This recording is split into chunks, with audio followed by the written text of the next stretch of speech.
Greetings and salutations. You're listening to From a Certain Point Askew, the only Star Wars podcast to be built on hope, sexual innuendos, bricks, and screws.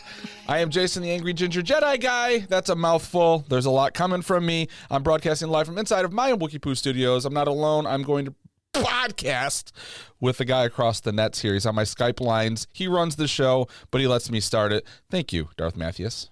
You know, that conversation happened a long time ago when you said, hey, you want to be the host, right? And I was like, no. Yeah. I know you did. I know, yeah. I guess it's working out, right? I think you're very good at host. I think you're very good at setting up shows and doing all that stuff. You do that well. So I just like to do the production part of it and then hand those duties over to you. You do a good job of that. So I guess we're both happy with our places in life. I think we're okay. Like if we were going to fill out our end of year, satisfaction survey about the podcast, I think we would say comfortable with our roles. Sad that Cole is not with us, but comfortable with our roles. I know. Do you think we'd both get raises? Like if we were doing like a peer-to-peer review? We should get a raise because, Cole left, so there's only 2 mouths to feed now. Do you want to know who gives me a raise? Mon Mothma. Oh, there you go. If you would like to find our show, go check out the website at FromACertainPointAskew.com. It's a really great, really nice website. Mm-hmm. The standard Libsyn template. Lucasfilm hasn't pulled that one down yet. They haven't pulled that one down. They haven't found us there yet. Twitter at FACPAPod. You can email us FACPAPod@gmail.com, and we are part of the Podawan Podcast Network at Podawans on Twitter. We are going to, just a tease, we are going to do a little giveaway results today, but I wanted to just note that we got another review, thank you, from somebody called Australia's Favorite Cereal. Okay. I'm not sure who this is. I don't know who this aligns with on Twitter that maybe we know or something like that. So, well, hold on. Is it good or bad? Oh, no, it's good, but it's very short. It's like, this is a great show. It's one of those kind of deals. Okay. We always appreciate reviews. It's great. I think it was actually our first review in Australia, so that was nice. We're on the board.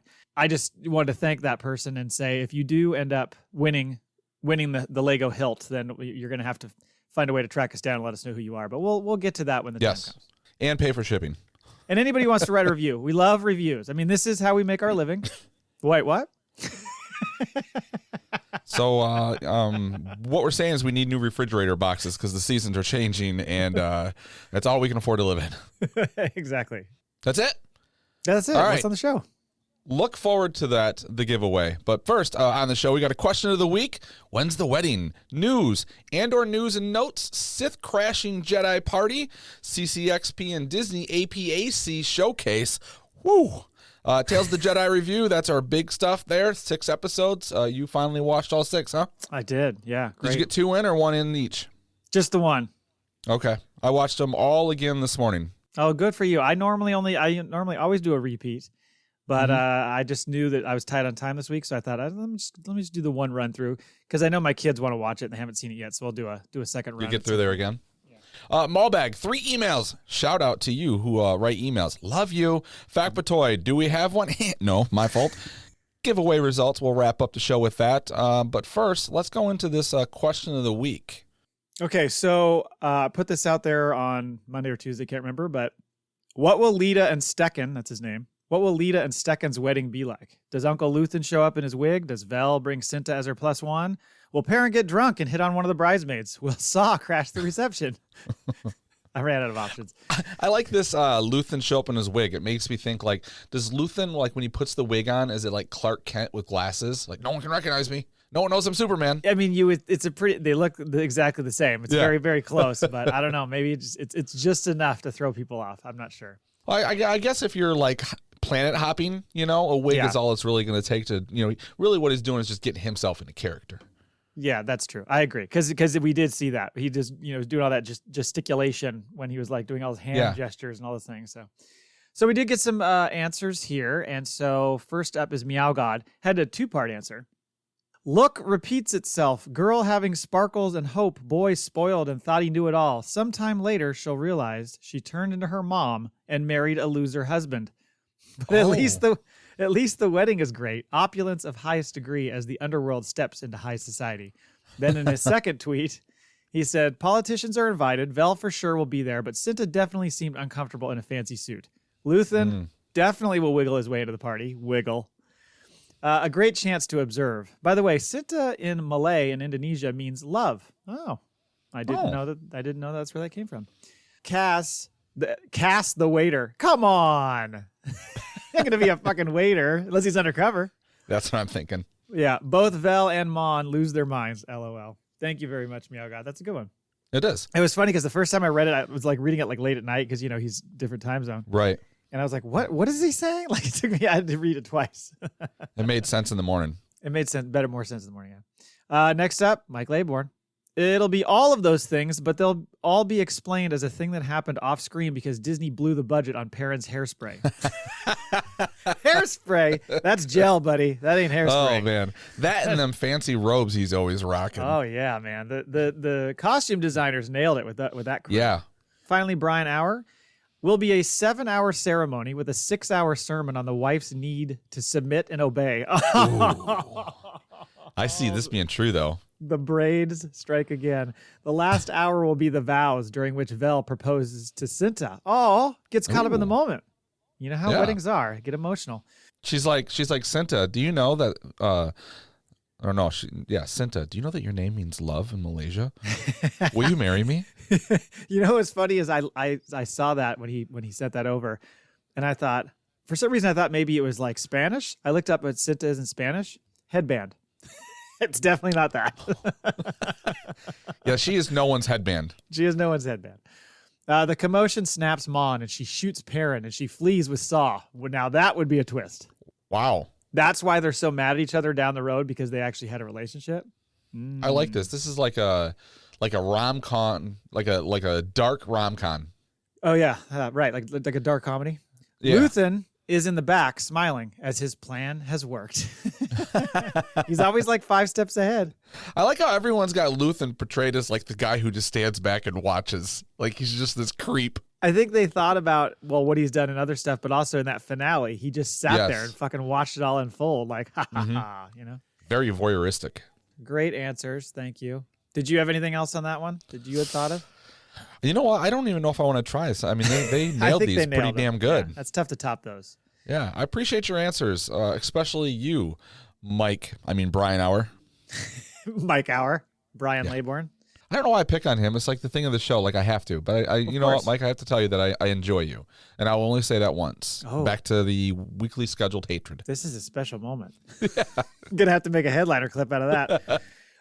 Okay, on to the news. Kind of a minor news week to a degree. A few tidbits that are kind of interesting, but there were some Andor interviews that I wanted to mention some quotes from, which are kind of funny. There's been all across the cast and crew, but Gilroy was doing some interviews, and he at one point said he was asked about like why aren't there more aliens in Andor, because that's something that's been brought up. Why are there not more aliens? It's so it's so many humans, not many aliens.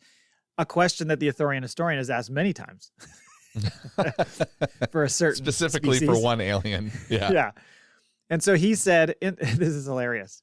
So why not more aliens? He said, in some places, people were saying, oh, why isn't Arcana 5 all humans? Well, I don't know how you would work out the bathroom on the floor with 8 different varieties of genitals or whatever. Oh, nice. Okay. I love when Gilroy just riffs. On season 2, he says it will pick up after like a year after season 1 finale. And he went on to say about season 2, quote, we have 4 years to examine how difficult it is to put a revolution together, how difficult it is to become a leader, how difficult it is to be a victim, which I thought was interesting. And he also confirmed that Mel Shee is going to be in it, Cassian's prison buddy that was in Rogue One.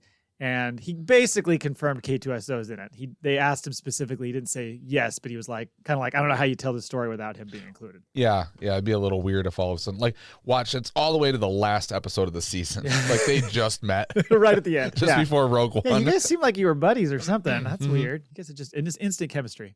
Diego Luna had an interesting quote. He was talking about kind of like the reaction to the show from fans versus what they were trying to achieve.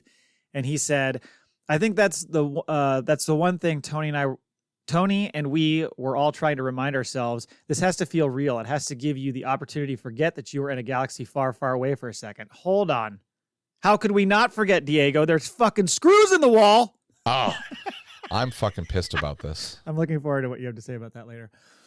It has to feel that you are witnessing an intimate, realistic moment of someone close to your community, that you are spying on your neighbors kind of thing. And then finally, Denise Guff, the Dedra character. Yeah. She said, First of all, her first film scene in the show was the funeral scene on Ferrix. Could you imagine jumping right into that? Wow. That's kind of difficult. Really finding your character. No kidding. So she said, my first day was Ferrix. I was given my 2 death troopers, one of whom had to be trained to run like a death trooper and not like a musical theater star. He's like, oh, no. And I couldn't help myself. I just started doing the bum, bum, bum, bum. As she's walking? Yeah. Yeah, I don't know how. I think everyone would do that, right? I think you have to, like, especially if you grew up as a fan, even in any way, and it's such an iconic, franchise. Mm-hmm. How could you not like step onto the set of something like that and just be like have it all? I wonder how many times, I wonder if they have footage, like background footage of the actors, like where they're not shooting or getting ready, where they just start making lightsaber noises and fighting and shit. Like, how do you not do that? Even though this show has none of that, it's just so ingrained into your mind. Especially if you're on set surrounded by stormtroopers. I know. That's a couple things. One, I can't remember who it was who said that. Somebody said when they saw stormtroopers, like that was when it was like, holy shit, I'm on Star Wars. Yeah. But then also, I mean, famously, Ewan McGregor has talked about how he would make the noises. He'd go, yes. Vroom, vroom. Yep. But she says, then everyone started doing it. Fiona's voice was over all of us, except at the end, she didn't say fight the Empire. She said, fuck the Empire, which we were all really excited about, but we weren't allowed to keep it, obviously. That is interesting. Could you imagine if Disney Plus was like, you know what, let's go ahead and drop the F-bomb? Although, I mean, didn't they said like hell, crap, shit on the show, didn't they? Yeah, they've gotten away with a lot of words, yeah. But I can see why they didn't use that word, but what the I'm going to force choke that dog. I was waiting for you to do it. Just turn. I find your lack of silence disturbing. Oh. Yeah, I mean, it's a pretty strong statement to say. And I think Fight the Empire still works, because she's inspiring. I would venture to guess, as Gilroy or whoever's writing that line, that there was probably or we could put Fight the Empire, Right. But why not shoot it and see if you can get away with it? Yeah. Somebody was watching that. Some exec was watching that and spit their coffee up. Like, we can't do that. Oh, that'd have been great if that was the what he sent to the heads to watch, and they're all the way through it. Did that just say? Hold on, rewind this. Just losing their minds. There's another version where she's like, "Fuck these Empire cunts." Yeah. Like, whoa, you can't do that. He was trying to squeeze it in between the Chapek and Iger trade-off. There. Right, they would miss it. Yeah, it went unnoticed. They're busy. They're not going to see this one coming. And right in line with her character, by the way, she said she was talking about doing the interrogation scene with Bix, aka Binks. She said, by the time I got to the interrogation, I was just like, let me at it. I love this so much. Whoa. Wow. You shouldn't be loving this so much. A little on the nose for her character. She also did say, by the way, that she was going to, quote, Dedra the fuck out of season 2. So I'm looking forward to what that means. I don't know. Me too. Who knows? I might have to change sides for next year. Yeah? I have to have a new crush. You gonna switch from Mon to Dedra? Well, I can love more than one. You can. Yeah. I mean, keep your options open, as they say. Right. Yeah. So that was it. I just thought those were some interesting quotes about the season. It just seems like I don't know if this is Gilroy just doing it or what, but it just seems like there's a little more leniency with them talking about the show than other shows, as far as some of the making of and some of the thought process behind it. I feel like they're allowed to say a little bit more, I feel like. I wonder if some of it has to do with the fact, because in one of those interviews they talk about Andor. One of the reasons it was moved 3 weeks up was because both Lord of the Rings and Game of Thrones were starting new series, and they would have been starting at the same time. So they wanted to get away from that a little bit, so they started a little later. And you did see a lot of the noise start happening for this show after those ones wrapped up. So I wonder, giving them a little bit more liberty to talk about it kind of built up when the word of mouth was starting to play. Also, because you've been seeing, Tony Gilroy has just been interview after interview. What was it? It was when the show was first going off, he had that big article in the Hollywood Reporter, Vanity Fair, whatever it was. And then there was another one mid-season he came out, and because in one of the interviews he says, it's rare that you do another set of complete interviews for something. And then they're doing all of this stuff again at the end, talking about it. So they're really keeping the spirit of this show alive, and rightly so, because we got 2 years before we get any more of this stuff. Yeah, it's real interesting because it almost seems like he is willing to talk to anybody who wants to listen. He's just like, sure, you want to talk about this show? I'm happy to talk about this show. He's clearly very proud of it. I think so. And for a writer director, I follow a lot of this stuff, so I'm familiar with him. We've talked about, like, I went down the rabbit hole just before the series started again and watched a bunch of his stuff, some of that I haven't seen before. And it doesn't seem like, I mean, he's not like Spielberg or Nolan or those who get a lot of fucking press. Right. You know, so this is probably new for him, so he's probably not like tired of it. Yeah, it could be. That could be. That's a good point. He seems pretty excited to talk about this show. Yep. Quick note on the Acolyte. Daphne Keene was doing an interview, and I guess you could say let it slip. She said, talking about the plot of the show, she said it's kind of an explanation of how the Sith infiltrated the Jedi. It's a Sith-led story, which has never been done before. Which is, I mean, I think it's sort of what we were envisioning, but it definitely, I don't know, it leads into the story a little bit more that's coming from within. It's not like it's just the rise of the dark side on its own. It's like it's coming from inside the house. Right. Well, it also makes me think that maybe the plan to get into the Jedi was before Palpatine, right? Like their idea of to get to the High Council and control things or whatever had started like maybe with this story, and then as it progresses, Palpatine's the one that actually gets to the spot. Right. So we could be looking at some Plagueis action or even something before that, you know, which is what you expect with the time frame. And then one last thing is just that there were a couple different shows this past week that had a little bit of news. The APAC Showcase for Disney was they shared some trailers, and it's interesting because they talk about the trailers they shared, and then there was some that they showed in Brazil at that CCXP. Yeah. And I don't know if it's just a clickbait way they do it, but it's like, yeah, they released a new trailer, blah, blah. You just sent a link today about it. Then you go read it, and it's like, it sounds like it's almost the same trailer. They just gave you like one little taste more or something of a couple things. So for the most part, it was what we already know. So I think when we see the trailer for Mando season 3 that is rumored to drop on Christmas Day, I think it's going to be different. I think it's going to be quite different than the first trailer we saw. I hope so. But maybe, because they really haven't, the one that we've seen, was that official? Yeah, it was official, wasn't it? Mm-hmm. Okay. I was going to say, I'm trying to think, because I know when I first saw it, it was someone, it was cell phone footage, but yeah, it's been made official. So, I mean, they do have to release different footage then. You know, we need to see some of the other characters.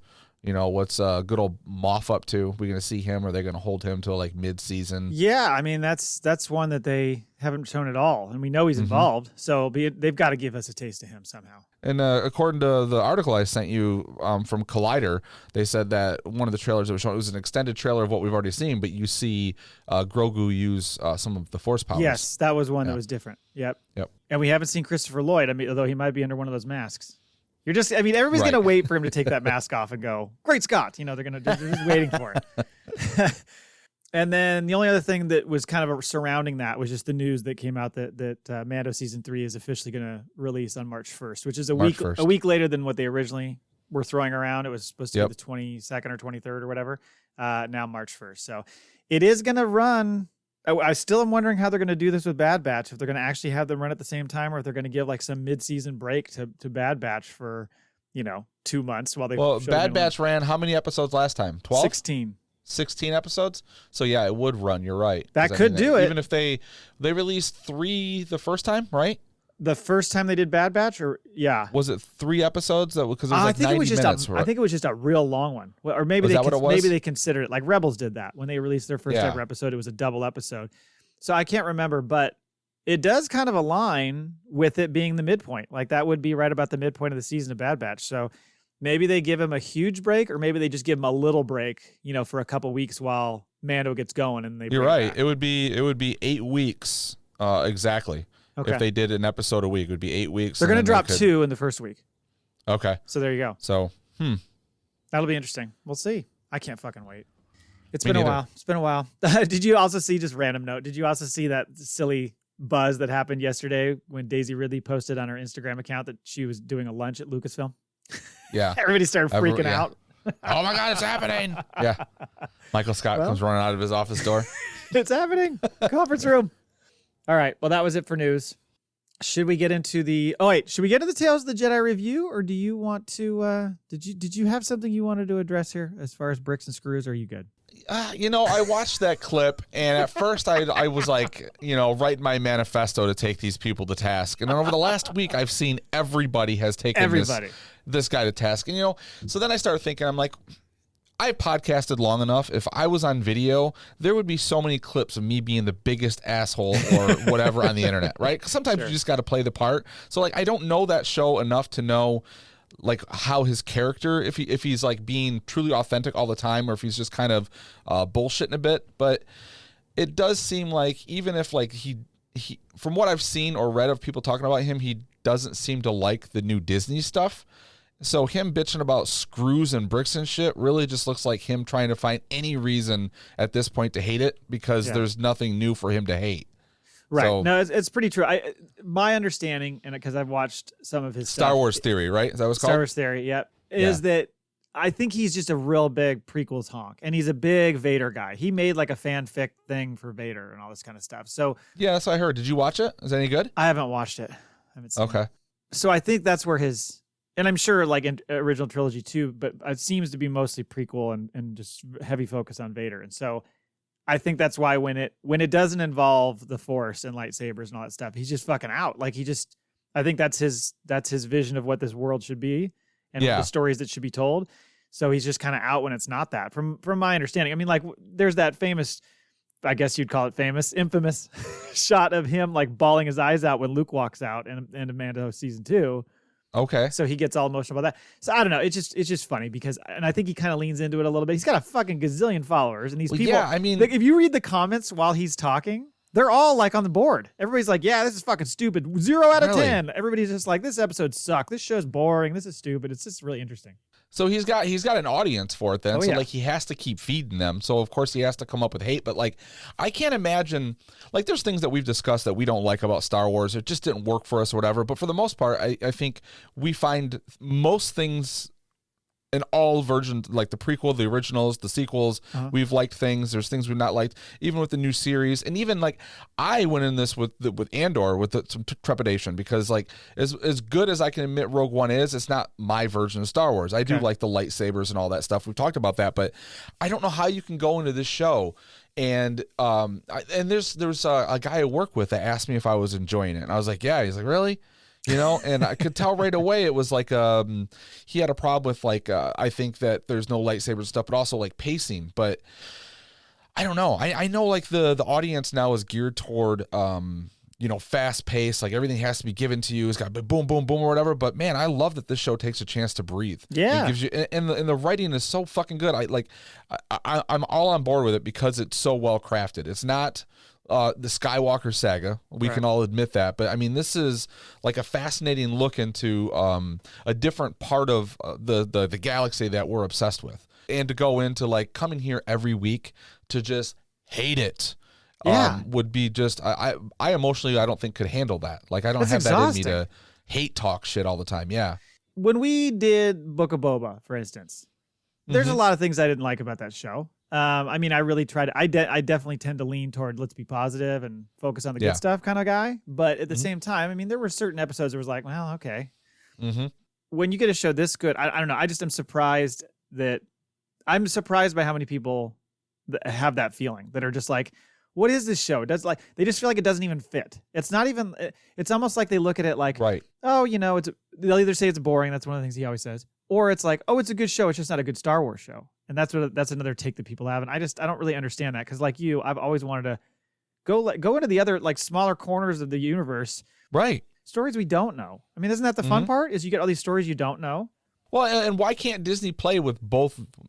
I like what they're doing now. You know, they're giving us a little something we've never seen before. And they've expanded the fuck out of what they can do with Star Wars with this show, whether anyone wants to admit it or not, you know? And then we still have the Book of Boba Fett, Mandalorian, or Obi-Wan, or we have all of that as well. So like, I'm happy to kind of be able to, I mean, they're playing in it more than we are. We just get to be a viewer, but I'm excited for all of it, really. Yeah, I mean, I enjoy it all. I mean, getting all this live action Star Wars is beyond what I ever imagined. I mean, like when you think back to the break we had before the prequels kicked up because we're old.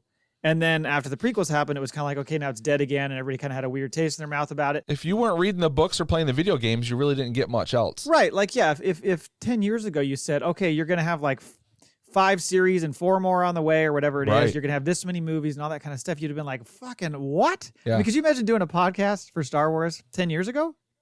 That's difficult. Right. Yeah, you'd have to just be pulling at teeth, or covering the same thing heavy books, once heavy a year. books. Yeah, I mean, the books were kind of all you got, or comics. That'd be kind of it. So I don't know. Well, I do have to say, like, apparently, maybe it pays to hate. So starting next week, I fucking hate everything.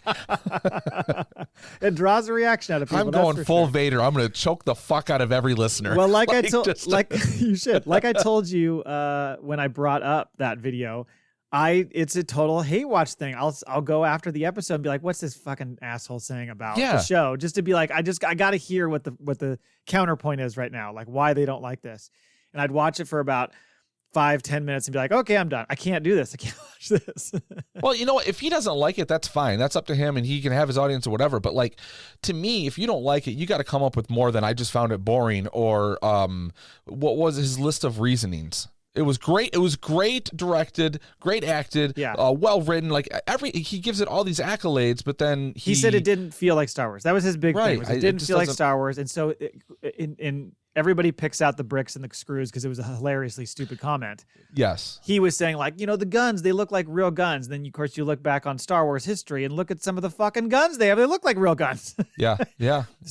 So he was just trying to kind of nitpick it to say it just didn't have that feel for him. He didn't feel like he was in that place. To me, I did. I mean, certainly there were episodes that didn't have blasters and all that other stuff that you could have made the argument this is something totally separate from Star Wars, but not really. You always kind of felt like you were there, and the characters you're watching are always involved. I don't know.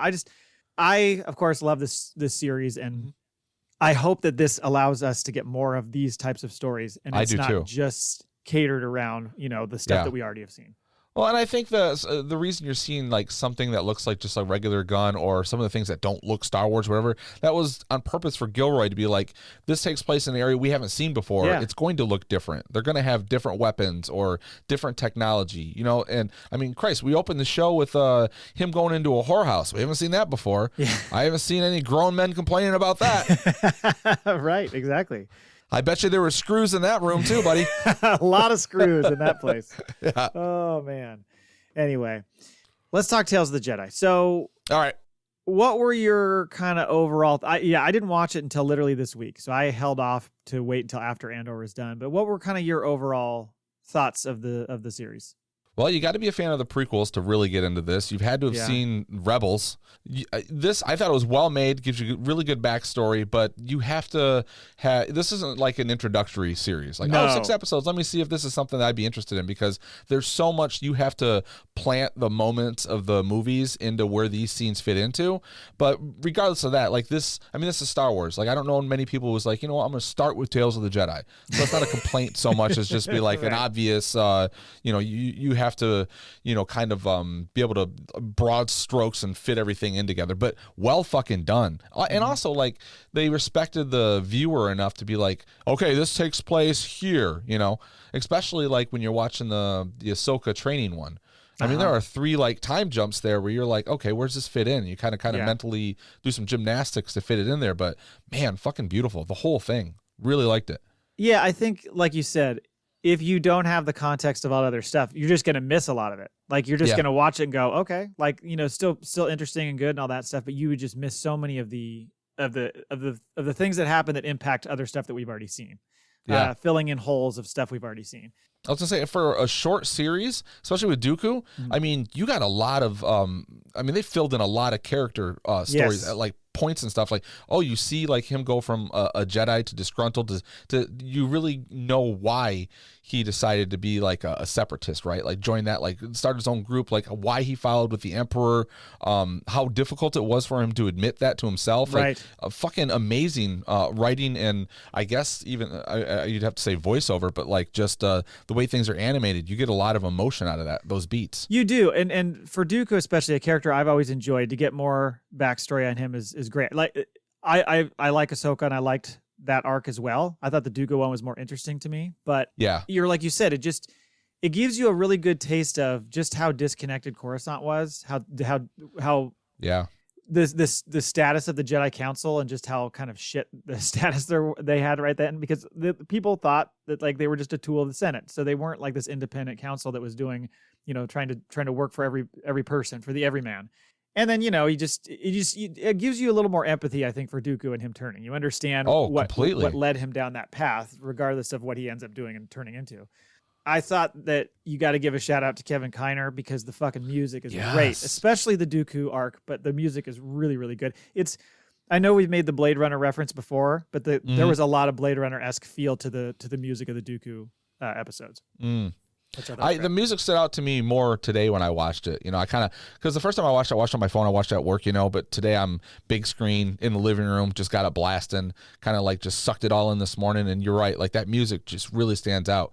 I hope he gets like as like things progress in the years, like he gets to be as recognized. I mean, the level of John Williams, I don't know, because he was the original and he's fucking like everything he's ever done has been, godly, but he does a really good job at like capturing moments and also like adding something new to it. Yeah, I mean, he did Bad Batch season 2, so we're going to get a lot of him in this. And obviously he's done a lot of the animation stuff. You would think he's going to get more of an opportunity with some live action stuff as well. I mean, the Mandalorian music was great. The Bad Batch and all his animation music was great. Obviously the Andor music was a lot of different types of music in Andor, but really good. It's just cool that they're paying that much attention to it because music affects your movie experience so much. Sure. I mean, it's like the joke about turn off the sound on a horror movie and it's not scary at all kind of thing. That stuff builds up the tension and the emotion in you. And so I think they do a good job of that. And then the only other thing I was going to say is my first thought, and maybe it was because I watched that first Ahsoka one, obviously first, because it was the first, is I was like, is the animation, have I just been out of the animation loop for a minute? Because it looked a little bit different to me. I was trying to figure out if it was straight up Clone Wars style or Rebel style or something different. It just looked kind of different. And I don't know if it's because I just haven't been watching animation lately. Did you feel that way? No, yeah, it had like almost like a chalky look to it. Yeah. I don't know how to I know what you're saying. I don't know how to put it into words. But that episode specifically had like maybe on purpose, like a childlike storybook art thing. Could be. You know what I mean? Yeah. So it seemed to. I noticed it in the first episode, and then it kind of went away as I watched the rest of it. So I didn't know if it was just me being out of animation practice with my eyes or what, but it just felt a little bit different. So what we talked about doing was maybe instead of going 1, 2, 3, 4, 5, 6, we'll go Ahsoka's and then go Dooku's. Okay. So Ahsoka's the first episode, Life and Death, and that's where we see Ahsoka born to Pavti and Nakil on, remember what that planet was supposed to be. By the way, seeing a whole village of Togruta was hilarious to me. It made me think of Your House because it looked like a bunch of kitty cats running around. If you watch all of them together, it's just all these little kitties running around. It's so fucking funny. God, it killed me every time. I don't have any kitties in this house anymore. Oh, the kitties are done? Oh, okay. Oh yeah, we got rid of them a while ago. My daughter, when she moved out, she took the last one with her. So. Okay. Well, Mike, did you hear that? You're gonna have to update the Lego. I know. I've said on Twitter a couple times. No one believes me. I think everyone thinks I'm just like pulling the rug from underneath them. But there are no cats here. Okay. I haven't seen one walk by in a while. So. Yeah. Ahsoka turns 1. And as is custom with everyone, right? You put when the baby turns 1, you put him in a Bjorn and you go hunting. Yeah, I mean, why not? It seems to make sense. We're gonna teach you the themes of life and death out in the woods. We're gonna hunt. We're gonna be hunted. Shit's gonna go down. Let's see what happens. Gotta learn it early. And apparently the rule is the man stays home and paints the house, and she goes out and hunts alone. I know, she's on her own. He's like working on the shingles on the roof or some shit. Which probably using screws. Just kidding. He better not be. You better go to a fucking different planetary hardwood store. No, I was gonna say, not to be like in a sexist way. Oh, she goes hunting, the man stays home. That was for the joke, but realistically, if you're going to go do that, and there's this giant fucking saber tooth, whatever it is, that lives out in the woods, maybe you go as a group. Exactly. You want to bring more than just you and your baby. Yeah. Yeah. So she takes her out there, and then. First, they find this deer-looking thing, which I guess are called kaibucks. Yeah. Pafti guns it down and basically makes Ahsoka watch the thing die. She's like, "No, you got to face death." Yep. Although I thought it was like maybe a step too far to make her like drink the sippy cup full of the deer's blood. That was a bit too much. Oh, you got the deleted scenes. I didn't get that. It's like that scene in Red Dawn. You got to do it. First kill. And then you got to sip it. Yeah. Yeah. Or like, why didn't she like grab the blood and wipe it on the baby's face? Oh, there you go. Yeah. That would have been even better. You're one with the hunt. But then, yeah, just as she's getting ready to like tie the thing up and bring it back to the village, that's when this, I don't know what that thing was. Saber-toothed tiger sounds good. Comes up and attacks, and she's able to fend it off, the mob, but then fucking takes off with Ahsoka. Like gently picks Ahsoka up by the back of the neck and like maybe a cub and takes her off because she's kind of like a kitty. Yeah. And then, but the intention is to what? Like raise it like Tarzan? Is it going to be a morsel and eat it? Like we don't really know, but you're right. It does kind of gently take it away. But then it looks like it's like, oh, now that we're alone, you're mine. Now I'm going to eat it. Boop on the nose, little kitty. Fucking pulls a full Grogu. Just like, I'm going to touch your nose and connect with you, and all of a sudden we're homies, and I'm going to ride you back into this village like a fucking boss.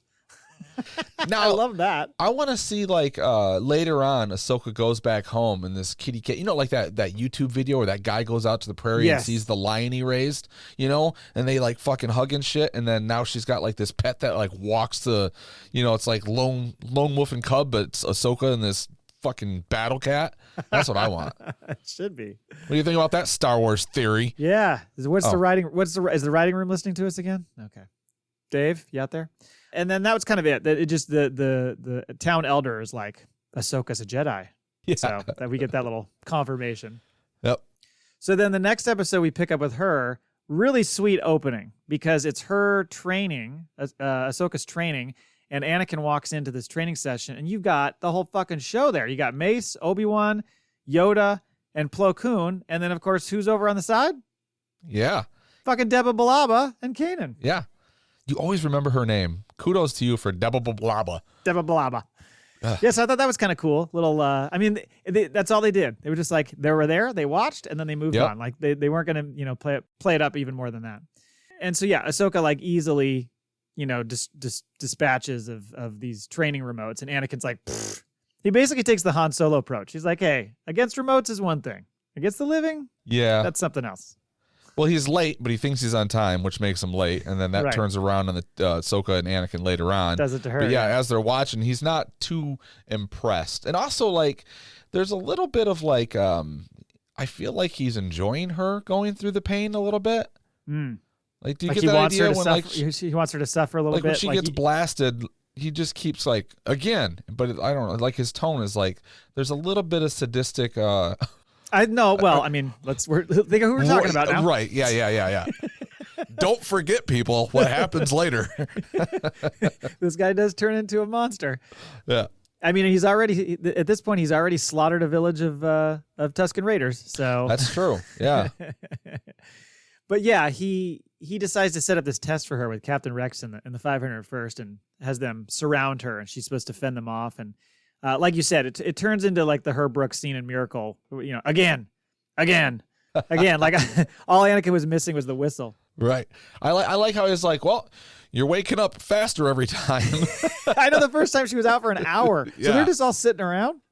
Waiting. I know. I want to see the hour-long footage that was taken out where like they're just like, so now what do we do? Yeah, now what are we going to do? I don't know. Shit. Fucking flying food truck shows up. They all walk out. They eat lunch. Is she up yet? Nope, she's not up yet. Yeah, so she just keeps getting smoked over and over and over. And this, of course, this whole setup is exactly what she ends up experiencing in Order 66. Yeah. However, the interesting thing about it is, even when she gets really, really good, who's the person who keeps shooting her in the end? Rex. Yeah. But in the end, in Order 66, he's the one who has the chance to shoot her and fucking purposely doesn't. Right. Yep. And it's the same moves and everything. And then there's a time jump there too, because they go from the room where they're doing it to all of a sudden they're at, where are they on? Like is it Camino? Where is it? Where is it? No, where all this... I'm trying to remember. It's not Camino. Where is that? I'm trying to remember what planet that is. But it's essentially like the last episode of season 7 of the Clone Wars. Yep. Right as they walk out to the end shot is them walking into that room. Yeah. Yeah. Right. So I thought that was cool. That was a cool episode. Yes. Very, very cool. And then the last episode for her, we start with Padme's funeral procession, which we obviously saw a bit of in Revenge of the Sith. Yeah. And Bail Organa spots her in the crowd and tracks her down, and he's like, this wasn't your fault, but you shouldn't have come here. And she's, like all sad. She's like, basically, I came here to pay respects to my friend. And that's when a clone patrol shows up. And so he's like, we got to go. Like, we got to get to your ship. Takes her over to this little drop point to the river. And the troopers come up. But right before that, he's like, take this comm device in case you ever need me. And she's like, I'm out, dude. I'm not fighting anymore. everything was said except for "I shall call you Fulcrum." Yeah, it was really walking you down that path. Yeah. But then she jumps up on the roof to try to like avoid the troopers while they're questioning Bail. And I love the fact that he's saying everything to these troopers, but he's really talking to her. Because in the end, those troopers were like, the fuck's he going on about? Well, the one looks at him. I think he's like, well, that was weird. All right, let's follow this guy. Should we report that? If you ever need anything, you can contact me. And he's like, what? Huh? I don't even know who you are. Dude, just go back to the fucking show. Right. So then she gets back and she's came in on the Y-Wing. She gets back to her Y-Wing and Rex is there. So that was kind of cool. Rex was still with her at that point. Then we catch up. It's like a fast forward like a year and we catch up with Ashla. Yes. She is like, she's gone the Obi-Wan route. She's doing the incognito manual labor job, lay low, maybe cut yourself off from the Force a little bit, whatever. Baling hay. Yeah, baling hay. And then fucking some dumb guy overloads the damn transport with hay and almost kills his sister. It tips over. And of course, Ahsoka does the Force move to save her from getting crushed by the bales. Here's my problem though. The gal realizes she's been saved, looks around, then looks at Ahsoka, and she's still holding in her superhero stance. The Force pose. And I'm like, this isn't like basketball where you fucking hold your form after the shot. Like you could just put your hands down right away. Yeah. Come on, you know better than that, Ahsoka. She was still in her like, I need to be noticed. Oh no, I don't. No, I don't. Or maybe it's one of those where she hadn't done it in so long, so she had to really like get into it, and she had to hold it to the end. Okay, there we go. I don't know. Oh, so then she notices, obviously, then they go to lunch and she's like, hey, Ashla, come have lunch with us. And that's when you get this fun conversation where they're talking about debating the merits of being ruled by the Empire, which is always a fun conversation. The Empire brought peace. Yeah. I was going to say, naturally, like the fucking Nazi brother's like, hey, man, law and order, whatever. I don't care. And the old timer is just not having it. He's like, you fucking dumbass. Mm-hmm. But then the village gal gives Ahsoka the little wink, the little like, we don't need protection from the Empire. We're okay. Wink, And then that night she goes to Ahsoka and is like, hey, tomorrow I want you to escort me so I can go sell these goods. We'll be fine because you're with me kind of thing. She's like, Master Jedi. Of course, she says it out loud. And Ahsoka's immediately like, you shut your goddamn mouth. Right. You don't know what you're talking about. You didn't see anything. She's like, yeah, you're right. Of course, then off screen, we don't see this, but we get the, may the Force be with you, and they ride away. So we know she went and told jackass brother that there's a Oh, no, he overheard Jedi it. He was sitting there. He was sitting there. He listened to it. Oh, okay. Yeah, he was snooping around and caught that conversation. So you knew he was going to fuck her over. So then they get, they come back from selling the goods, and that's when we see a burned down village. And Inquisitor, the sixth brother. You know what pisses me off? Give me a little bit more. This was worse than the fight between Maul and Obi-Wan, right? I like that fight. I know you don't like that, but I like that fight for what it was. I understand why they did it. Makes perfect sense. But, I mean, come on.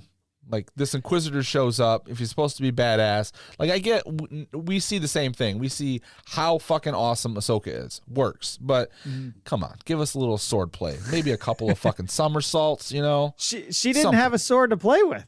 No, she did not. Her shit was buried because she faked her own death before, so she had no lightsabers because they kept showing her hands and how she was, like, making fists and stuff. Because I was like, how the hell is she going to defend herself here? Yeah. But, yeah, the essentially you find out that, the brother sold him out. Like, oh, oops. Sorry, guys. I didn't know the guy was going to be an asshole and come burn our village down. And I wonder if he's related to Shithead Tim. He could be. Or, Shithead Tim would be the right one. Yeah. It's his uncle. You were going to go with Toro? Well, no, I wasn't going to say Toro. Okay. I was thinking of some of the other, like, adolescent type characters we've seen in animation that Cole hates. Like Mart. Yes. Although Mart was fine in the end. He did a good job. Yeah. She shows up because he's like, there's no Jedi here. So she shows up and he's like, I thought you were dead. So he obviously knows who she is. And the fight scene is quick. It's like dodge, grab your lightsaber, kill you with your own lightsaber, which I mean is a pretty boss move. But it is a boss move. But it was like quick. If this guy's an Inquisitor, like he's been around a while, like I want to see like, is he worth a shit? Apparently not. I mean, he's got a good look, but that only took him so far apparently. Well, maybe he's been filling up the stat sheet, killing, fucking weaklings. So they thought he was tough, but really he was just beating up a lot of guys who were and gals who were like defenseless, possibly. And can we what's going on with the mask? Like it deflates when it falls to the ground. I didn't know if it was it deflated or like his head deflated, but that mask looks like the fucking plague doctor mask from like the 1800s. Those those doctors that would go like during the Black Plague in Europe and stuff, and they wear those fucking crazy beaked masks. That's what that thing looked like to me. Yeah, it's creepy. Oh. Very much so. Kind of gross. And then, oh, by the way, did you know who the voice of the Inquisitor was? No. Clancy Brown. He fucking strikes again. This guy is all over Star Wars. He must be homies. He must be homies with Filoni. What was he? He was was he like the mayor, or what was he on Lothal? He was Ryder Azadi, like a former governor, I think is what he was. And then he was Savage Opress. He was that Deveronian dude in The Mandalorian on the prison ship. So this is like the fourth major Star Wars character he's been, which I thought was interesting. I guess I don't know how major he is. He wasn't around that long. And then it ends with Bail Organa showing up to pick up the refugees, presumably to take them back to Alderaan, where they will die a quick death years later. Yes. By the way, so I'm reading to my son the other night, my younger guy, and we're reading that from a certain point of, I have to say it the right way, a certain point of view book. Okay. And I still have the first one. Don't have the Empire one. It's from The New Hope. Mm-hmm. And there's so many funny stories in there. But we just read a story that's from the perspective of a guy who's one of those guys who stands up in those tall towers in Yavin, excuse me. Oh, yeah, like on the, okay. Yeah, he's one of those guys. And it's a story about how he was on, I'm forgetting the damn name of that place. It was destroyed in Operation Cinder, and it was mentioned by Mayfeld in The Mandalorian because he was there. I can't remember the name of that planet. Birken something. Anyway. Birkenstock, yes. He was there, and apparently, like, his wife was murdered by an Imperial officer because some, like, local dude got pissed off and said that they were spies or whatever. So he got out of there with his daughter. His daughter's, like, 2 years old. And the story is him, like, making a video and stuff and for his daughter and sending her away because he's like, you can't be on Yavin with me. It's too dangerous because if the Empire finds out we're here, we're going to get destroyed. Guess where he sends her? Alderaan! Oh,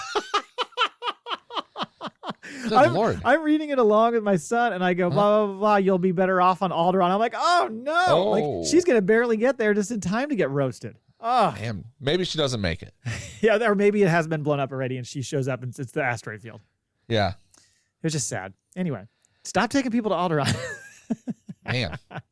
So Bail asks Ahsoka, hey, like, are you sure you're ready to fight? And she gives the nod. So it's fucking fulcrum time now. Yes. By the way, this all happens like a year after Revenge of the Sith. This sequence that we just saw. So we still got a long way to go before she meets the Ghost Crew. So she's fulcrum or whatever. She's in the mix with Bail for a long time. So there must be a lot more backstory. Maybe we get some of that in the Ahsoka series, like flashbacks. We see like kind of what built her from that bridge from that time frame to the Rebels. Well, what's the time frame between? What is that? Another decade? Yeah, I mean, it's like Revenge of the Sith is like 19 BBY, and so by the time you get to Rebels, it's 5. So that's 14 years. 14 years. So 13 years, I guess, if this is a year after that. Yeah, so a pretty big jump. So anyway. she laid quiet for quite some time. Yeah, she did. Or working undercover as Fulcrum for a long time. Yeah. So anyway, all in all, really enjoy the Ahsoka stuff. But let's get into the Dooku stuff. Yeah. The Dooku shit is good. So episode 2, Justice. So we start with Dooku and his young, fucking burly, barrel-chested Padawan, Qui-Gon. He's kind of yoked. They land near a seemingly half-deserted little town and go to the local bar and are asking about the senator's son. Senator Dagonet is his name. And the local gal, who is voiced by Vanessa Marshall, Hera. Oh, okay. She's just doing kind of the older, crusty voice version. She's got more than one voice in her. Yeah, she does. She gives him the idea that the senator is just like, let the planet go to hell. And she reveals essentially that, hey, we're all the kidnappers. Yeah, the whole town is, yeah. We all took them. And I love how at points like the guys are holding up like basically sickles. And like, what are those going to do against the fucking Jedi? But she leads them to a barn where they're holding the son, and we learn that the son is sympathetic to the cause, kind of a Stockholm Syndrome situation here, because he sees that they are just living in squalor, and basically his dad is responsible for them being in Shitsville. And then the senator shows up with some soldiers and demands Dooku, like, step aside. I want to get my son. And Dooku's like, hey, I serve the people of the Republic, okay? Not just the Senate. Which an important line it is. As we progress here. Because it certainly seems like most people don't think that that's the case. Right. Dipshit Dagonet, I wrote down, has his troops open fire, and Dooku and Qui-Gon kind of try to fend off the shots, but a few of the townsfolk get killed. Did you see the Twi'lek gal gets drilled like center mass and somehow shakes it off? Yeah, they like get her up and like walk her away, and she's just got like burn mark in her chest. Yeah, I was like, how did she survive that? Damn. Yeah, that's some weak blasters. That or she's got tough skin. I don't know what it is. Mm-hmm. The senator tells Dooku he's going to destroy the town and any that defy him. So Dooku just goes full fucking Vader mode. Brr, force choke. Right. And then snaps. like killing the other soldiers while he's force choking the guy with one hand. He's killing the other soldiers. It's amazing work. And then Qui-Gon like tries to intervene and he fucking force tosses him into the barn. Like, see ya. He does. Yeah, not good interested, 20 feet. dude. Yeah. No. Yeah, it's like sort of like the darkness took over him for a minute there. It did. His eyes like kind of glazed over and he turned into somebody else. And then finally Qui-Gon's like, okay, let's get the son out there. Like he maybe can, help de-escalate the situation. And, get in the middle of it, yeah. And at one point too, I mean, he kind of Qui-Gon kind of puts his hand on Qui-Gon or on Dooku's shoulder and is like, hey, like you okay? Like kind of calm down. Mm-hmm. And he does calm him down, and it makes you think, so Qui-Gon was capable of calming down guys who were flirting with the dark side. I wonder how that could have paid off later. Anakin. Well, I think that was more of like he just kind of snapped out of it kind of thing. You think there was more of like a force thing there? I don't know if it was a force thing or just the connection that he had with Qui-Gon. Qui-Gon was just, maybe good at doing that. I don't know. That's just kind of how I read it. So then the son and Qui-Gon kind of helps take the situation out, and then eventually the son just guilt trips the shit out of the father. Like, how could you do this to our people, you fucking asshole? And the senator's son promises the townspeople, like, hey, I'm going to make sure that you guys are not forgotten. Things are going to change, and they're probably like, okay, guy. We'll see. I've got water and fertilizer coming for all your burnt-ass trees. Right, exactly. I'm wondering how this senator is still like, because the idea is like he's kind of turned into selfishly like taking everything for himself and just he's real concerned with like the money he's getting and his the power he's gotten in the Senate. But if his planet is that poor, what's he getting from him at this point? Yeah, I mean there's probably resources around that they're exploiting, I guess. It's a whole planet. We're just looking at some small town, and it gives him the power. It gives him that station, because if there wasn't that planet, he wouldn't be a senator. You know what I mean? Like maybe that's all it is to him. I don't know. Also, like senators, let's just recognize for a minute how much power they apparently have when they can just like call out an assassination on 2 Jedis. Yeah, no shit. Yeah, it's a little too much, maybe. We're not talking Mon Mothma and just arguing legislation here. We're talking full on, brutality. Right. Shows up with his own army and just like opens fire on his people and everything. Yeah, you would think that army would be like, I don't know that we should be attacking these guys, sir. So then episode 3, which is choices, we've had a little bit of a time jump, which you can help. It helps you tell by the length of Dooku's beard. Yes. Because now he's got a little bit of a beard going. He's flying into Raxus Secundus. Now that's a name. With Mace Windu, and they are investigating the death of Master Khatri. And it's notable that Mace is not a member of the council at this time. Right, yeah. So they're homies flying in there. Throughout this episode, by the way, Mace is like the goddamn police department in Beverly Hills Cop. Everything is by the fucking book. He's even like mentioned like how bad he is about the book. Yeah. Like, oh my God. You're like, come on, man. Wiggle a little bit, would you? So they go see Senator Larrick to get to the bottom of it, and they learn that Larrick wanted to go, I guess, meet like this rebel cell to try to make peace, and Master Khatri followed. So they're like, okay, take us to where this happened. Like, let's go. Let's do a crime scene investigation. When they're looking at the crime scene, they're like, you see all the blast marks or lightsaber marks or whatever all over the trees, and they turn around and they're like, so why aren't there any blast marks on your ship? That's kind of weird. Yeah. And then he goes, and by the way, all the attack came from this side. So, like, Jedi don't get ambushed easily. Like but if it's somebody they trust, that's when they usually get ambushed. So you fucked her. No. I didn't fuck her. We just killed her. I promise. Oh God. Yes, that was a figurative fuck, not a literal one. Yeah. But yeah, so then he runs over to try to run to the Jedi, and it's like it was those guys, and they just blast a shot in the back, right in the back. I mean, it's probably no less than he deserves, frankly. Then they get into this, this fight where all of a sudden these robots drop out of nowhere and are attacking him. Yeah. It's fucking like, where'd these guys come from? Yep. So they're eventually able to kind of subdue all them, and it comes down to just those 2 guards. They reveal kind of what the deal was essentially they were mad at Lara because he was using the Senate to profit. Another situation where the senator is exploiting his own planet. Yep. Making deals for companies to come in and like suck the resources away and all that kind of thing. They ask Samaj, the guard, why they didn't just take Khatri to the authorities. And he's like, because the Jedi are basically fucking Senate enforcers. Like, we're not dumb. And you almost get kind of this moment with Dooku where he's like, Yeah, it really does hit him there. Yeah. Like where he's like, there's some truth to this. And it's also like we learn I think it's the next one where he, this is stuff that he's brought to their council. Yeah. And they've completely ignored because they're the Jedi are so consumed with their good that they're in denial that they're being used for anything but what they can see. Right. And that's because as we learn in the movies, the light side is being clouded. Yes, exactly. Yep. Yeah.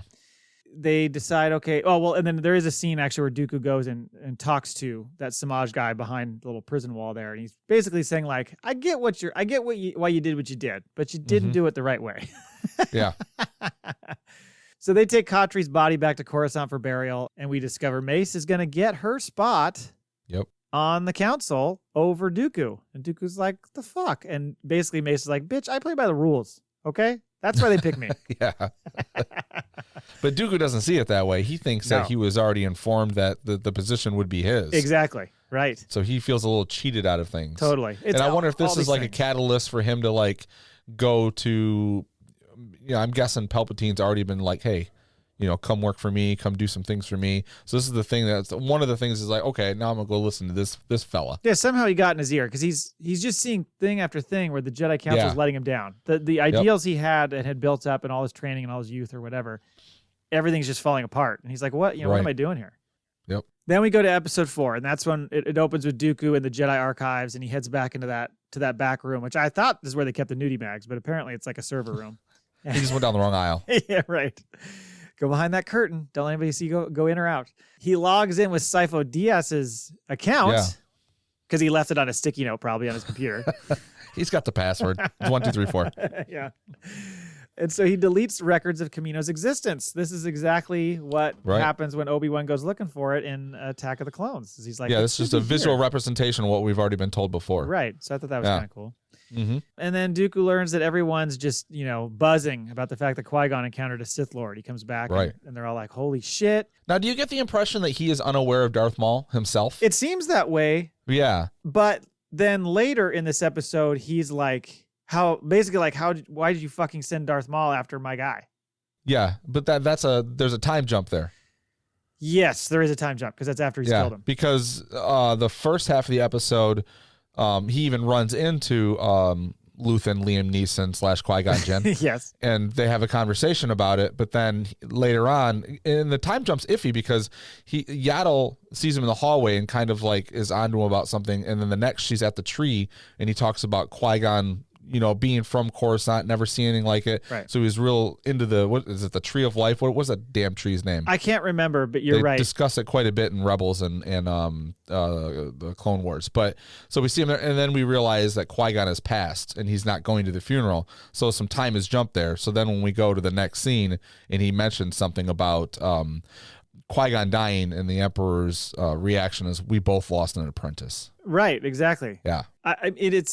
It's just another thing. It's like, because he seems very distraught about losing Qui-Gon. I mean, he seemed to think, and he says to Palps, like, we could have turned, like, he would have come with us or whatever. Like, I think he thought he was on board. And Qui-Gon always kind of operated in that gray area, Right. He was kind of always leery of the council and everything like that. So that kind of fits. But yeah, you get a lot of Yaddle. She clearly knows something's up with Dooku. She's sensing something's wrong. Yeah. The voice for Yaddle, that one, right? Bryce Dallas Howard. Yep. And doesn't talk like Yoda. No. Just talks normal. Yeah. So now we've learned that Yoda is special ed. Oh, poor Yoda. Oh, and yeah, there was a point too where in that conversation that Yaddle overhears. That's where Dooku's like, so telling Qui-Gon. So when you told the council about all this shit and like encountering a Sith Lord, they probably were like, bullshit, weren't they? And he's like, They want more. Whatever he says. I can't remember what he says, but it's like they're not quite there yet, kind of deal. Right. And then that's when, Dooku's like telling Yaddle, I've been telling about the dark side for years. They just don't listen to me. Well, it's almost like their pride won't allow them to even believe that, the dark side has risen again. Yeah. Right. Yeah. Right. So after the death, so he takes off. Yaddle sees that something's up with him. So so Dooku takes off and flies to this random building, which we see in the movie. Do we see that one in the movie? Yeah, we see that. He flies to that place. I think he has a meeting with the Emperor there in the movie. Okay. I may be forgetting that then. Attack of the Clones? Is it? I'm quite positive. Probably we've would be seen Attack that. of the Clones. Yeah. Okay. All right. I have to go back and look. I don't remember that exactly. But yeah, he goes. I love how Yaddle's following him too. It's like just right behind him. Yeah. He's gonna notice, I think. She just parks the ship. Oh well, shut the power off real quick. He'll never know I'm here. Yeah, he'll never know. So then she overhears him talking to Palps, like we talked about. He's mad about Qui-Gon's death, and that's when Dooku kind of starts sharing that he's feeling this guilt about all the people he's betrayed and the deaths that he's been involved with. And that's when Yaddle steps in and she's like, "So, Dooku, if you help me fight Palps, all's forgiven." Yep. And it's like, bullshit. That's not true. I'm still going to face a horrible penance. I'm all in. I've fucked myself already.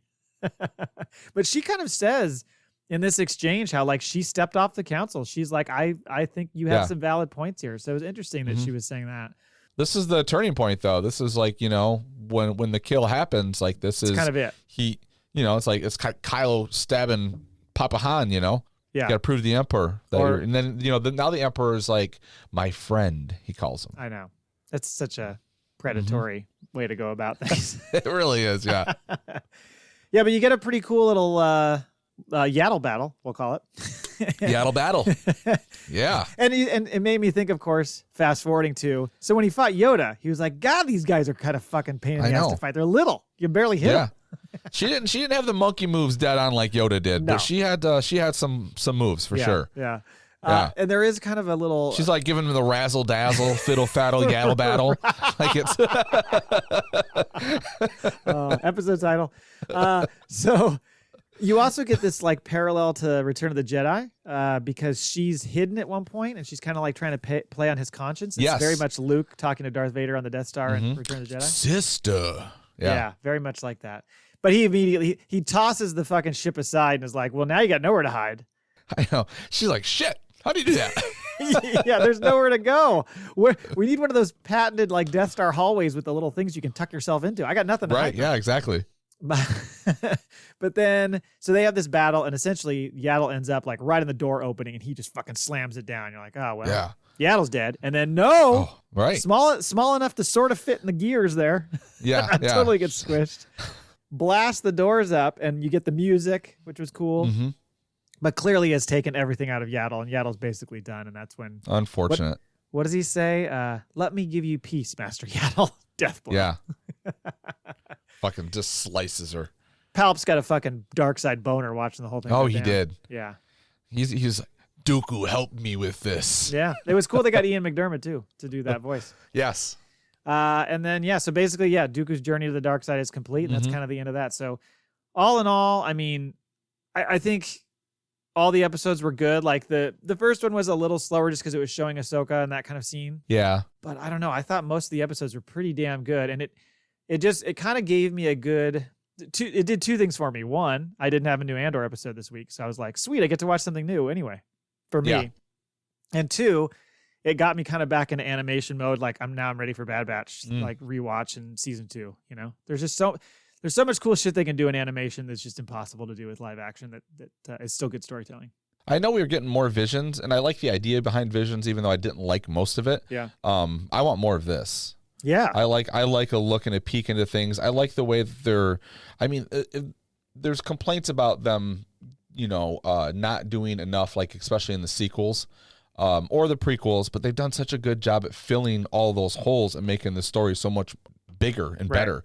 And this Tales of the Jedi seems to be doing the same thing. So I want more. Like grab a couple of characters and of course I'm a big fan of Grievous, General Grievous. I want to see, maybe him handled a little bit. I like the idea. It's just a weird character, and some of the, we don't know much about the character in the origins, and Dooku very much has a lot to do with that. Right. So I think that'd be interesting to play with that character a bit more. Yeah, I think some people just can't get on board with the animation in general. They're much more live action fans, and I understand that. Yeah. I understand that completely. Mm-hmm. I just feel like there's a few animated shows in Star Wars that are just really, really well done, and this I thought was one of them. Yeah, and if you do listen to this show and you're not a big animation fan, you are, if anything, go back and watch the last season or the last 4 episodes of the Clone Wars. Clone Wars, yeah. My God, it is gorgeous. Yeah, it's like a movie. It's crazy. It's intense. It's great. Yeah. Okay, shall we move on to the Maul Bag? Hello there. You've got mail.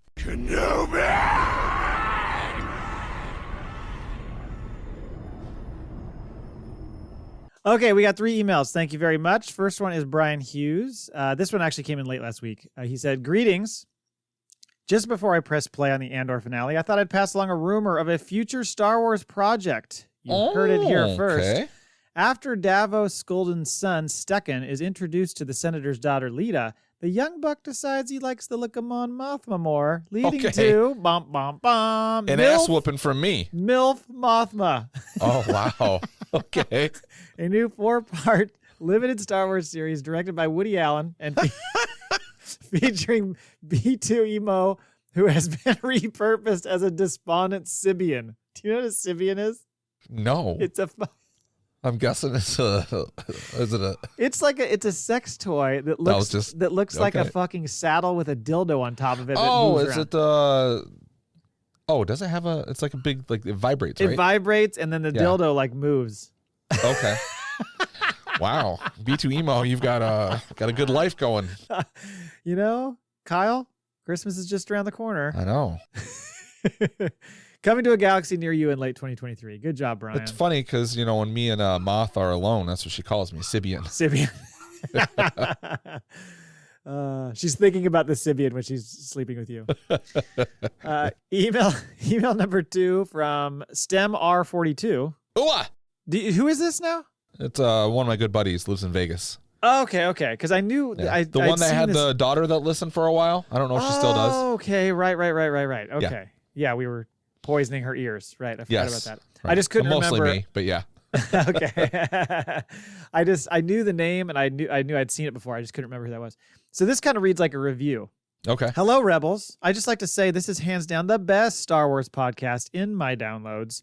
No other show I listen to even comes close to the knowledge displayed by these Padawans.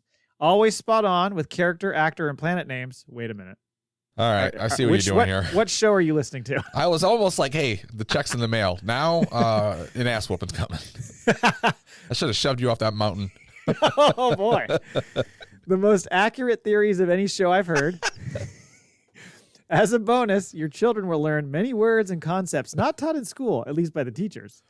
It's sure to be your go-to favorite Star Wars podcast if, like me, it's the only one in your downloads and you consume copious amounts of spotchka before listening. So there you go. As long as you don't subscribe to any other show and are drunk, our show is the best. Yeah. I'll take a listen however we get it. Can I win the Darksaber? Nice. And by the way, I will. He sent me that link. There's a podcast app that he had been. I think he had sent me a link to it before, and I didn't go to it. But I'll go to it now. There's a way you can like go claim your podcast and get listens and shit. That's I guess how he listens to our show. Yeah. So. It's he's big into the play. It's the Bitcoin stuff. The the digital currency. You play on certain apps, and the apps you can actually get people like they'll hit a button if they like what you're saying. And they send you like 5 little coins at a time or whatever. You get like what 1/5,000th of a 1 cent. 5,000th of a Bitcoin. Right. But Okay. it's something that seems to be taking on. Like it's getting bigger and bigger. I'll have to check it out. I will check out the link. 2.0. Adam Curry is big on it. He's creating a bunch of stuff and. I think he's on the board working for a company or doing something. So he's big into it, so he's trying to get me to take off with it too. Cool. Yeah. I'll check it out. Email number 3 from Cole Laybourne. Again, we don't know who this is. Man, this is our Sith. This is we just can't. We are blinded. We can't detect it. Yeah. This was sent about a month ago, but we held it for this episode. Greetings and salutations, Factpa Duo. Okay. Episode 1 of Tales of the Jedi was interesting, and baby Ashoka was super cute. See, super cute. That sounds like Cole. And also, they got Ashoka right. And they got Ashoka. Also, although she needs to be called Ashoka Tano, pet detective going forward. I like the whole hunting vibe coming from her peeps, the Togruta. It was nice to see an animal suffer. This is funny. Jesus. It was nice to see an animal suffer on screen before taking its last breath. Really brought it home for the vegan crowd of the Star Wars fan base, I'm sure. Also, I think the weird little pups that belong to the village elder are going to be obese soon. She gave them cheese puff snacks 3 times in a 45-second window. Not very responsible, I'd say. That's all for now. Ta-ta, boyos. Love. Amanda Ray Paninfant? What is that? Am I reading that wrong? No, that's Paninfant. There's a joke there that I'm missing. There is. Sorry. Amanda, a man to rape an infant. Fuck. Oh, look at that! Come on. You didn't even need a cipher to get that. No, I just got it. Like, so I looked at this when I put it in there, and I was like, "Is it just a play off of the Paninfant thing?" I didn't understand, and then I just read it again. I'm like, "Oh no, that's fucking terrible." Okay. Well, Cole Laybourne. I hope you don't win the hilt. Yeah. I don't want to know what you do with it. We're gonna figure out who this is. We might if they win the hilt. We're gonna have to figure out who it is, or they're just we'll need your address. Yeah, exactly. Yeah. All right. Speaking of that, let's give a hilt away. We got some gifts to give away. It's gonna be a PO box in like Nebraska. Like what? Okay. Had a lot of entries. Thank you. I would say the Myers have a very good shot here combined. They probably got about a 1 in 4 shot with all the entries they generated. Wow. Well, she wrote in a couple of times. She and did. I really enjoyed her emails. Her emails are and then great. she must have felt secure in her numbers for her hubby, and then we've not heard from her since. I haven't heard from her. Yeah, maybe Yeah. she's been busy. She also Typical woman. she wrote us Comes in and out of my life. Kyle. Yeah. She wrote a nice review for us, so she did her part for sure. Yes. We got a lot of new listeners and folks who interacted with us on Twitter for the first time, which we really appreciate. That really like the question of the week thing. I think that's been good for us. Yeah. I'm sure that what's going to be funny is if somebody wins and is like, "Who the fuck are you guys again?" Just take our Lego hilt, all right? Oh, right, yeah. Because if it's like a listener who maybe they're not a listener. It's just because we're giving just points to responded people to a who question. tweet along. Yeah, right. Yeah, could be. Well, we'll see what happens. Well, we better secure a listen after that. You have a random number generator up. Hey, here's what we're going to do. If it is a listener or if it is a Twitter follower that tweeted along and is not a listener, we're going to send Uwa's review to them. And they'll be like, "Oh, I need to listen to the show." There you go. Nothing but good things. It'll be written on a piece of paper with their Lego hilt. Yeah. We have 84 entries here. So you need to pick a number between 1 and 84. By the way, really quickly, before you do it, are we trying to give away a second and third place? We lost our merch. So I'm trying to think if we should do a second and third, and I'll just kind of dig I up still have a couple of t-shirts. Okay, then we'll do a second and third. We'll figure out a second and third somehow. But we'll do the grand prize. You want to do the grand prize first, and then we'll do the second and third after that? Yeah, let's do that. Okay. All right, grand prize. You win a Lego hilt, which still has not arrived from Mike Laybourne, but it should be here soon, and I will send it off to you. So he's sending it to you, and then you're sending it out? Yeah, I don't know why. He could have cut out the middleman. Yeah. I don't know. And then Laybourne, I hope he fucking wins it. So now you have to mail it back to him. He's not going to win. I took him out of it. Oh, did you? Yeah. He can't win. Because he made it? Yeah, he can't win. You should have left him in there just to see how many times he wins. Yeah. All right, 1 to 84. Who wins the Lego saber hilt?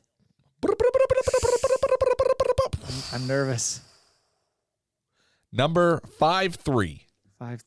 53 is the winner of the Lego hilt. 53 is Semper Fi Danny, who I believe is somebody who answered our question of the week. So Semper Fi Danny, you win the Lego lightsaber hilt.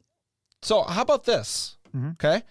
Because we want to give this away to listeners, right? So let's give Semper Fi Danny a week to listen. And if they listen and they write us in, say, "Hey, good episode, looks like I won," we'll send it off to them. I like. Do you want to do that, thinking. or do you want to just give it away? Here's the thing. I like what you're thinking. However, what if Semper Fi Danny's busy and doesn't get to it for a couple weeks, and they were a listener, and then we fucked him? Well, that's Semper Fi's fault because we don't know if he's a listener. I'll tell you what. I will guarantee a T-shirt to Semper Fi But I don't know. I think we have to at least. All right, here. Should we? I think you win. You win. All right. You know what? I'll let you have this. I disagree. But I'm gonna let you have it. So next time, we'll do a rule differently. But I feel like for this time, I promised them an entry because they did what we asked them to do. That's true. And they won. That's true. Fair and square. Right. I mean, they had one entry at 84 and fucking won against the odds. Wow. Way to go, Semper Fi. And she might be a Marine. So there you go. Gonna need that hilt. All right. Semper Fi, you better be the listener. Second place prize, which we don't know what it is yet. You'll get something. Give me another number. Okay. 1 out of 84, yes? Or do I go 1 out of 83 now? No, just go 84. We just know we won't. Okay. If you hit 53 again, move on. 68. 68. Oh, so close. So close. Depressed Kenobi. So Depressed Kenobi. Yeah, I know Depressed Kenobi's listened before. Also a big fan of the Clone Cast podcast as well. Okay. So part of the Podawan listener club. Well, hopefully this takes away a little bit of that depression. I hope so too. I love that username. All right, and third place also. One more number. 22. God, I hope the Myers win something. Kristen Meyer. She gets third place, so she will get some sort of Star Warsy gift, which I'm sure she's really going to enjoy and probably hand it immediately to her husband. Chris, I got you. I'm going to send you a T-shirt that he's already got a T-shirt that will be cut uniquely. Oh, you're going to midriff? Yeah. I like that. Sleeveless. Then you can take a picture of her and you can put it on a picture on the other side of the bathroom wall. Oh boy. Mm-hmm. We're combining but we're combining our podcast with porn. It's a porn cast. Yeah. Welcome to our porn cast. Okay, so we've got 3 winners. Yep. 2 if you ask me, but okay. Oh, come on, that's rude. Semper Fi did what Semper Fi had to do. I know you're right. You're right. Yeah, I know. Like, I want to honor the true listeners. I agree. I think that's great. And for all we know, Semper Fi listens every week. I don't know. They might. I do not know. Yeah. So we'll do like radio stations. You got to call in to win. So if you hear your name, we got 1 hour. Next time. That's what we're gonna do. For whatever we do for the giveaway for Bad Batch, which we should talk about soon, we will make that a rule that you get whatever it is, 2 weeks to call in or to email in or message in and tell us that you are the winner. Claim your prize. Perfect. Okay. All right. Moving forward. That is it then, right? That is it. That's our show. Now we got to let the listeners know before we tell them to have a good time and to fuck off that we will be back in 2 weeks with another episode, correct? 2 weeks we will be back with our Bad Batch Season 2 preview with a couple surprise guests. Yes. So we're gonna you can go along with us and watch the first season of Bad Batch. We're going to come back. We're going to recap it, discuss what we want to see from the second season, probably be a trailer out by then.